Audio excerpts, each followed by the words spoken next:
अच्युतं केशवं रामनारायणं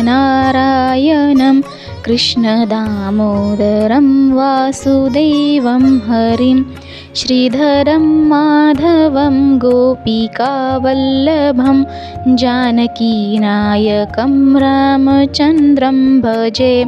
अच्युतं केशवं सत्यभामाधवं माधवं श्रीधरं राधिकाराधितम् इन्दिरामन्दिरं चेतसा सुन्दरं देवकीनन्दनं नन्दजं सन्दधे विष्णवे जिष्णवे शङ्खिने चक्रिणे रुक्मिणी रागिने जानकी जानये वल्लवी वल्लभायार्चितायात्मने कंसविध्वंसिने वंशिने ते नमः।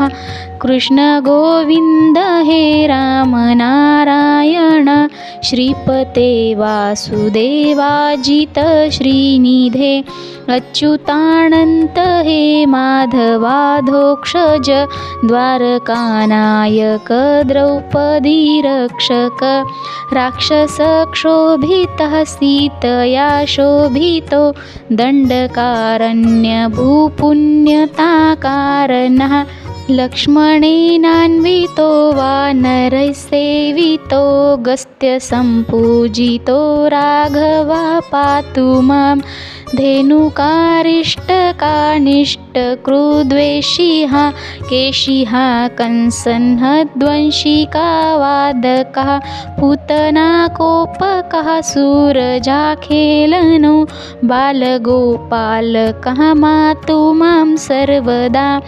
विद्युदुद्योतवत् प्रस्फुरद्वाससं प्राव्रडम्बोधवत् प्रोल्लसद्विग्रहं वन्यया मालया शोभितोरस्थलं लोहिताङ्गघ्रिद्वयं वारिजाक्षं भजे कुञ्चितैकुन्तलैर्भाजमाणाननं रत्नमौलिं लसत्कुण्डलं गण्डयो हारकेयूरकं कङ्कणप्रोज्वलं किङ्किणीमज्जुलं श्यामलं तं भजे।